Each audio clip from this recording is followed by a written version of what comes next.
Assalamualaikum warahmatullahi wabarakatuh. Kali ini kita akan mempelajari tentang hakikat ilmu kimia, metode ilmiah, serta keselamatan kerja di laboratorium.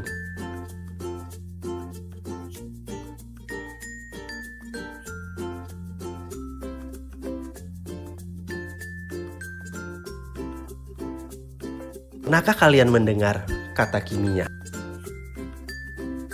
Apa yang kalian bayangkan jika mendengar kata kimia? Apakah kalian membayangkan sebuah ledakan bom? Atau kalian membayangkan zat-zat beracun?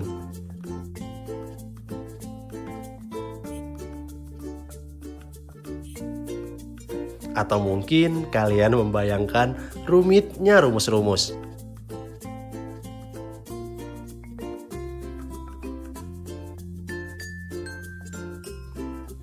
Perlu kalian ketahui, tidak semua hal yang berkaitan dengan kimia semenakutkan itu.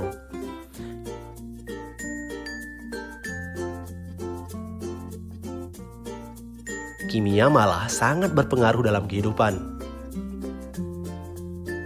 Dan juga sangat dekat dengan kehidupan manusia di muka bumi. Kimia dalam kehidupan sehari-hari, sebagai contoh ada saat kita bernafas, di mana saat kita bernafas terjadi reaksi kimia yaitu pelepasan karbon monoksida dan penarikan oksigen.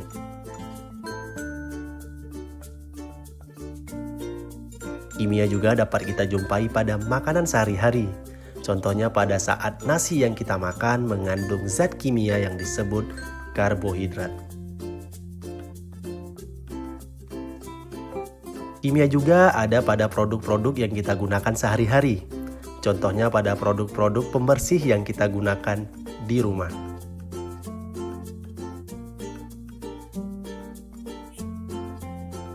Nah, selanjutnya, apa itu kimia? Kimia adalah ilmu yang mempelajari tentang susunan struktur, sifat, perubahan materi, serta energi yang menyertai perubahan tersebut.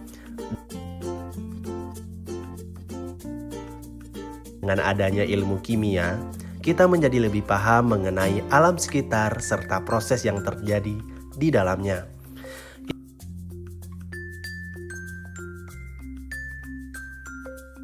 Ilmu kimia tidak hanya berperan dalam kehidupan kita, akan tetapi ilmu kimia juga berperan terhadap ilmu pengetahuan lainnya. Sehingga ilmu kimia dapat dikatakan dengan central science atau pusat keilmuan.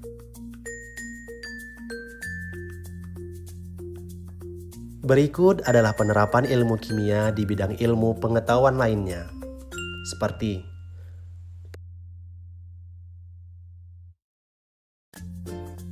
penerapan ilmu kimia pada bidang farmasi. Pada bidang farmasi, senyawa kimia berperan dalam pembuatan obat-obatan.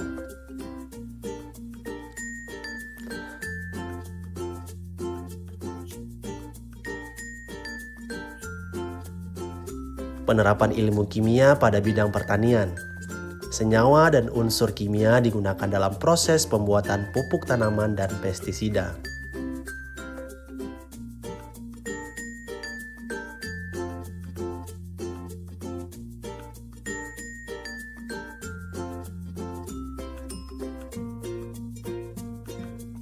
Ilmu kimia di industri mesin digunakan untuk mempelajari sifat, komposisi logam, bahan bakar, serta pelumas yang baik untuk mesin. Itu adalah contoh beberapa penerapan ilmu kimia di beberapa bidang kimia. Selanjutnya, metode ilmiah.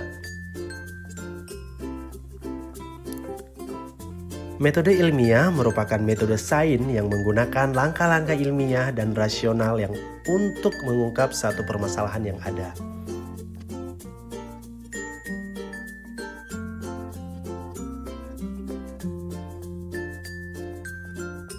Adapun langkah-langkah metode ilmiah itu terdiri dari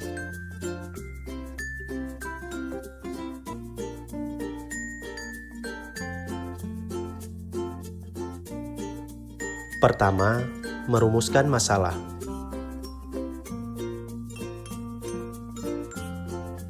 Pada tahap ini kita mengidentifikasi masalah yang ingin kita cari tahu jawabannya.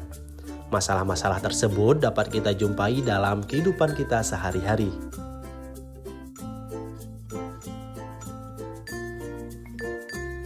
Kedua, penyusunan teori akan studi pustaka.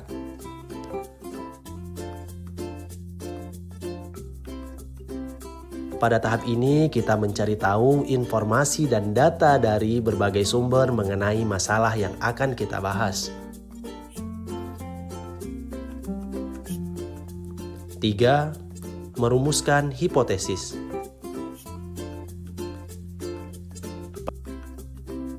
Pada tahap ketiga, kita memberi jawaban sementara. Jawaban sementara ini terdiri dari teori yang sudah ada, akan tetapi jawaban tersebut perlu diuji kebenarannya.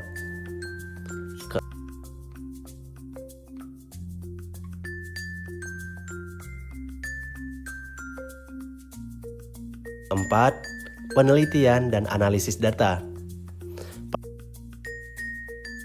Pada tahap ini kita melakukan penelitian dan mengolah data yang didapat dari penelitian tersebut. Kelima, penarikan kesimpulan. Tahap kelima, kita menarik kesimpulan dari data hasil penelitian yang kita susun.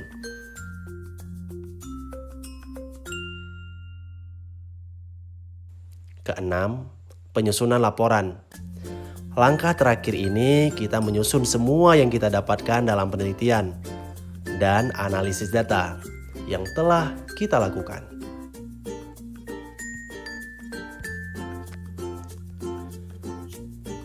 Keselamatan kerja di laboratorium. Dalam melakukan penelitian di laboratorium, hal pertama yang penting dilakukan adalah memakai alat pelindung diri. Adapun alat pelindung diri tersebut yaitu masker, jas laboratorium,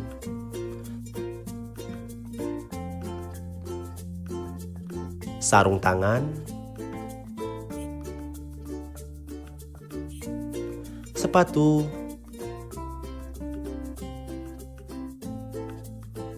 serta kacamata. Alat ini digunakan untuk melindungi tubuh kita dari zat berbahaya. Dalam melakukan penelitian di laboratorium, kita juga harus tahu alat beserta kegunaannya. Berikut ini adalah contoh alat-alat lab beserta kegunaannya.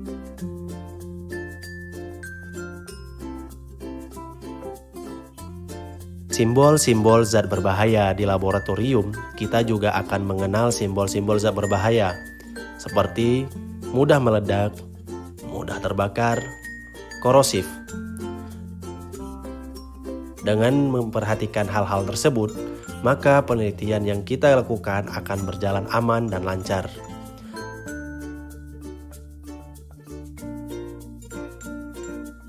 Sekian dan terima kasih.